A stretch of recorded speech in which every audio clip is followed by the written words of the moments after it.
Hi everyone, welcome back to my channel. ఇదొచ్చి చెల్లి పెళ్లి సీరీస్‌లో పార్ట్ 3.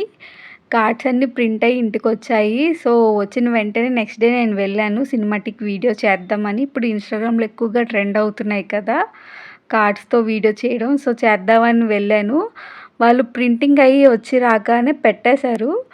ఇవి ఫోల్డ్ చేసి ఇవ్వరనమాట. మనం ఫోల్డ్ చేసుకోవాలి. కార్డ్ అయితే ఎస్‌జే అని చెప్పి సింబల్ వచ్చింది కార్డ్ మీద. నాకు వీడియోకి కావాల్సిన కొన్ని కార్డ్స్ నేను ఫోల్డ్ చేసి ఉంచుకున్నాను. ఒక్కదాన్నే వీడియో అయితే తీయలేనని చెప్పి అపార్ట్మెంట్‌లో రూప, కృష్ణ అనే ఇద్దరు అక్క, తమ్ముడు ఉన్నారు. వాళ్ళు కొంచెం హెల్ప్ అడిగాను. నాకు వీడియో చేయడానికి ఇలా చేద్దాం అనుకుంటున్నాను. ఒక్కదాన్ని చేయలేనని చెప్పి. మేము ముగ్గురం కలిపి తీసిన వీడియో చూడండి. ఎంత క్లియర్ అండ్ నీట్‌గా వచ్చిందో. నేనైతే షాక్ అయిపోయాను. ఓకే. నేను అనుకున్నట్టే వచ్చిందని. ఈ సినిమాటిక్ వీడియోలో చూస్తున్నారా యెల్లో కలర్ లైట్. ఆ లైట్ రప్పించడానికి ఎన్ని కష్టాలు పడ్డామంటే, ఇప్పుడు ఇన్‌స్టాలో ట్రెండ్ అవుతున్న టర్మరిక్ వాటర్ ట్రై చేసాం. తర్వాత ఫ్లాష్ లైట్ నుంచి అలా లైట్ పెట్టి ట్రై చేసాం. అలా మొత్తానికి మేము అనుకున్నట్టుగా గ్లో అయితే వచ్చింది వీడియోలో. వీడియో రావడానికైతే కారణం కృష్ణ, రూప అని చెప్పాలి. వాళ్ళు కొన్ని ఐడియాస్ ఇచ్చారు. నేను కొన్ని ఐడియాస్ ఇచ్చాను. సో, అలా మొత్తానికి మేము అనుకున్నట్టు వీడియో అయితే తీసాం చెల్లి పెళ్లి కార్డ్ అంతని. ఫైనల్‌గా కార్డ్ రిలీవ్ వీడియో అయితే తీసాము. ఆ రోజే తీసాం. ఆ రోజే ఎడిట్ చేసాం. ఆల్మోస్ట్ 4 అవర్స్ పట్టింది ఈ వీడియో తీయడానికి సినిమాటిక్‌గాని. నెక్స్ట్ డే కజిన్స్‌తో కూర్చొని కార్డ్స్ అన్ని ఫోల్డ్ చేసాం. ఎందుకంటే అందరికీ పంచాలి, టైం పడుతుందని. ఇక్కడ కార్డ్స్ ఫోల్డ్ చేస్తూ మా డిస్కషన్ మార్వెల్, సూపర్ మ్యాన్, సీతారాములు, రావణాసురుడు, మా టాపిక్స్ ఎక్కడి నుంచో స్టార్ట్ అయ్యి అలాగ ఎక్కడెక్కడికో వెళ్ళిపోయాయి. దాన్ని ఫైనల్‌గా కార్డ్స్ అన్నీ ఫోల్డ్ చేసాం. పెళ్ళికి 1 వీక్ ముందు ఖజానాకి వెళ్ళాం. జ్యువెలరీ షాపింగ్‌కి అనుకుంటున్నారా? కాదు. చెల్లికి నోస్ పిన్ కొనడానికి. మా సైడ్ పెళ్లి టైంకి ఖచ్చితంగా ఆడపిల్లకి ముక్కు కుట్టిస్తారు. సో, చెల్లికి నోస్ పిన్ గోల్డ్‌లోనే తీసుకున్నాం, వైట్ స్టోన్ కాకుండా. నోస్ పిన్ పెట్టుకోవడం వల్ల చాలా బెనిఫిట్స్ ఉంటాయి. అవి సైంటిఫికల్‌గా కూడా చాలా ప్రూవ్ అయ్యాయి. చాలామంది సైంటిస్టులు నోస్ పిన్ ఉన్న వాళ్ళకి ప్రెగ్నెన్సీ టైంలో పెయిన్స్ అనేవి చాలా తక్కువగా వస్తాయని, ఇంకా వాళ్ళ జీర్ణ వ్యవస్థ చాలా ఉంటుందని చెప్పారు. జ్యోతిష్య ప్రకారంగా చూసుకున్న నోస్ పిన్ ఉన్న ఆడవాళ్ళకి కోపం కంట్రోల్ అవుతుందని, ఇంకా బంగారు ముక్కుపుడక పెట్టుకున్న వాళ్ళకి లక్ష్మీదేవి అనుగ్రహం కలిసొస్తుందని చాలా విధాలుగా చెప్తారు. అందుకే ఆడపిల్లలకి పెళ్లి టైంలో అయినా ఖచ్చితంగా నోస్ పిన్ అనేది స్టిచ్ చేయిస్తారనమాట. మా చెల్లికి గన్ షాట్ చేద్దాం అనుకున్నాము. బట్ వెంటనే నోస్ పిన్ పెట్టడానికి అవ్వదు. పెడితే చిన్న ర్యాషెస్‌లా వస్తాయని చెప్పారు. పెళ్ళికి ఇంకా 1 వీకే ఉంది కదా! సో, గన్ షాట్ కన్నా ఇలా నీడిల్‌తో స్టిచ్ చేయించి పెట్టించుకోవడం బెటర్ అని ఇలా నీడిల్‌తో చేయించాము. బట్ కొంచెం పెయిన్‌గా ఉంటుంది. బట్ రిజల్ట్ అయితే బానే ఉంటుంది. నోస్ పిన్ గన్ షాట్ కన్నా ఇది బావుంటుంది. ఇలా స్టిచ్ చేయించుకుంటే ర్యాషెస్ అవి రావు. బట్ కొంచెం పెయిన్‌గా ఉంటుంది. ఆ పెయిన్ కొంచెం కంట్రోల్ చేసుకుంటే బావుంటుంది. చూడండి నోస్ పిన్ ఎంత బావుందో. ఆ పెయిన్‌ని బానే కంట్రోల్ చేసుకుంది మా చెల్లి. మామూలుగా చిన్నదానికే నో నో నో అంటది. పర్లేదు భయపడకుండా బానే చేయించుకుంది. నెక్స్ట్ వచ్చి చెల్లి పట్టు చీరలన్నీ శారీ ప్లేటింగ్ చేసి ఉంచాను. ఎందుకంటే పెళ్లి టైంలో మనం చాలా హడావిడిగా ఉంటాము. మనం అనుకున్నట్టుగా సన్న కుర్చీలు పెట్టుకోవడానికి కుదరదు. అందుకే ముందే ప్లేటింగ్ చేసి ఉంచుకుంటే 1 మినిట్ శారీలాగా టప్‌మని కట్టుకొని రెడీ అయ్యి వెళ్ళిపోవచ్చు. సో, అందుకే చెల్లి పట్టు చీరలన్నీ శారీ ప్లేటింగ్ చేసి ఉంచాము.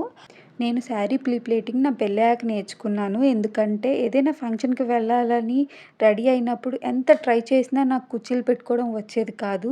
సో, అందుకే డే బిఫోరే శారీ ప్లేటింగ్ చేసి ఉంచుకునేదాన్ని. నెక్స్ట్ డే ఫంక్షన్‌కి 1 మినిట్‌లో రెడీ అయ్యి వెళ్ళిపోయేలాగా.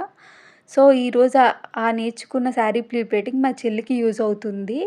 నేను all type of saris plating చేయడం నేర్చుకున్నాను. పట్టు, నెట్ శారీస్, ఆర్గంజా శారీస్, అన్ని టైప్ శారీస్‌కి ఒక్కొక్క డిఫరెంట్ మెథడ్‌లో శారీ ప్లేటింగ్ చేస్తే శారీ డ్యామేజ్ అవ్వకుండా మనం నీట్‌గా చేసుకోవచ్చు.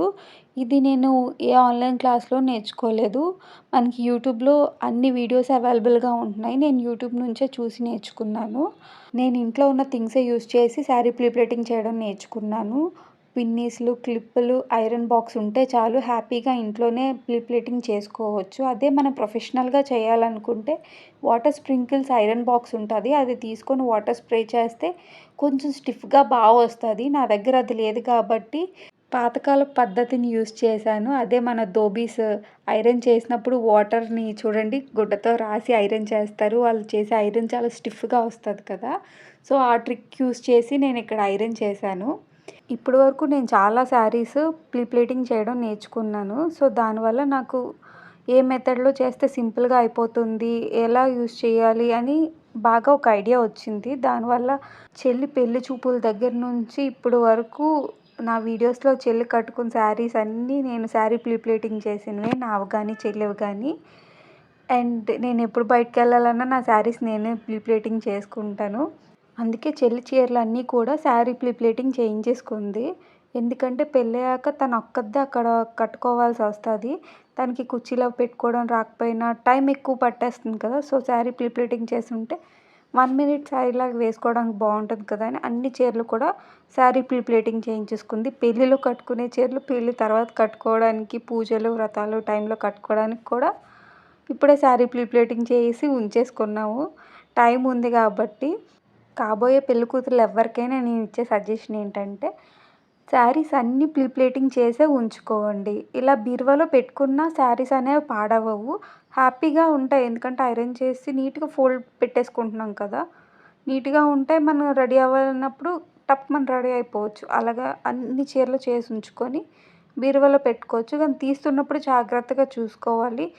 పిన్నిస్‌లు పెట్టి ఉంటాం కదా! గట్టిగా లాగితే చిరిగిపోతాయి. సో, నీట్‌గా జాగ్రత్తగా వాడుకుంటే హ్యాపీగా ఉంటాయి. ఎన్ని రోజులైనా శారీ ప్లేటింగ్ చేసినవి. ఇలా మా చెల్లి చీరలన్నీ నేను శారీ ప్లేటింగ్ చేసేసాను. మా చెల్లి పెళ్ళిలో అన్నీ కూడా పట్టు చీరలే చూస్ చేసుకుంది. ఈ పట్టు చీరలన్నిటికి మగ్గం వర్క్స్ అన్నీ చేయించాము ఆల్రెడీ. స్టిచ్చింగ్ కూడా అవుతున్నాయి. ఆ మగ్గం వర్క్ బ్లౌజులన్నీ నెక్స్ట్ వీడియోలో మీకు చూపిస్తాను. ఈ శారీ ఉంది కదా! ఇది బార్డర్‌తో పాటు కొనలేదు. శారీ సెపరేట్‌గా తీసుకున్నాక బార్డర్ అటాచ్ చేశాం. ఈ శారీకి బార్డర్ నేనే స్టిచ్ చేశాను. ఆ బార్డర్ కోసమైతే ఎంత తిరిగామో. లాస్ట్‌కి కట్ వర్క్‌తో ఉన్న బార్డర్ అయితే దొరికింది.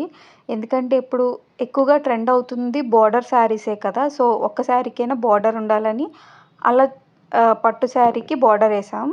ఇదొచ్చి మా చెల్లి ప్రీ వెడ్డింగ్ షూట్‌లో లాంగ్ ఫ్రాక్. ఈ ఫ్రాక్ వచ్చి మా మమ్మీ స్టిచ్ చేశారు. యాక్చువల్‌గా ఇలాంటి ఫ్రాక్స్ రెంటల్‌కి తీసుకుందాం అని చెప్పి వైజాగ్‌లో చాలా రెంటల్ స్టోర్స్ తిరిగాం. అన్నీ యోక్ పార్ట్ బాగుంటే ఫ్రాక్ బాగోదు. ఫ్రాక్ బాగుంటే యోక్ పార్ట్ బాగోదు. 2 బాగుంటే మా చెల్లికి హైట్ సరిపోదు.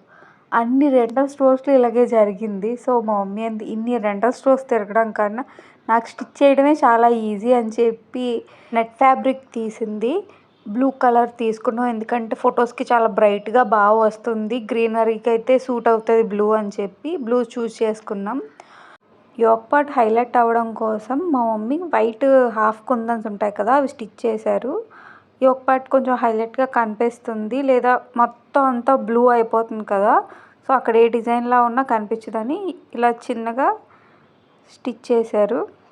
ఇంకా చిన్న చిన్న ఫ్రిల్స్‌లా పెట్టుకొని ఇది యోక్ పార్ట్‌లో పైకి పెట్టారు. అండ్ ప్రతి లేయర్‌కి కూడా ఇలా చిన్న చిన్న ఫ్రిల్స్ అనేవి యాడ్ చేశారు. హెవీగా గౌన్ కనిపించడానికి. ఇలా స్టిచ్ చేసుకున్న ఈ ఫ్రిల్స్‌ని ఈ పిన్స్ యూజ్ చేసి పెట్టుకున్నాం. ఎందుకంటే యోక్ పార్ట్ ఆల్రెడీ మీరు చూసారు కదా! బెల్ట్ మోడల్ కుట్టారు ఇది. దానికి ఫ్రిల్స్ యాడ్ చేయాలి. సో, ఇది ఒకసారి పిన్స్‌తో పెట్టి చూసాక షోల్డర్స్ దగ్గర కరెక్ట్‌గా స్టిఫ్‌గా నించుంటుందో లేదో చూసాక అప్పుడు స్టిచ్ చేద్దాం అని చెప్పి దీన్ని స్టిచ్ చేయలేదు. ఓన్లీ పిన్స్ పెట్టేసి ఉంచుకున్నా యోక్ పార్ట్‌కి. యోక్ పార్ట్ తర్వాత కింద గౌన్ అంతా కూడా 4 లేయర్స్ స్టిచ్ చేసాము. అలా 4 లేయర్స్ స్టిచ్ చేయడానికి 23 మీటర్స్ నెట్ పట్టింది. 3 డేస్ టైం పట్టింది. అంటే మధ్య మధ్యలో ఆగి ఆగి స్టిచ్ చేయడం వల్ల 3 డేస్. చూసినంత ఈజీ కాదు ఈ ఫ్రిల్స్ అనేవి స్టిచ్ చేయడం. నేను కూడా మా మమ్మీకి ఏదో చిన్న హెల్ప్ చేశాను. నేను ఒక 2 లేయర్స్ కుట్టాను. కానీ ఎలా వస్తుందో అవుట్‌పుట్ అనుకున్నాం. బట్ చాలా వచ్చింది ఫొటోస్‌లో మాత్రం. సేమ్ రెంటల్ అవుట్‌ఫిట్స్ లాగే చాలా గేర్‌తో బాగా వచ్చింది. మా చెల్లి అయితే ఫుల్ హ్యాపీ.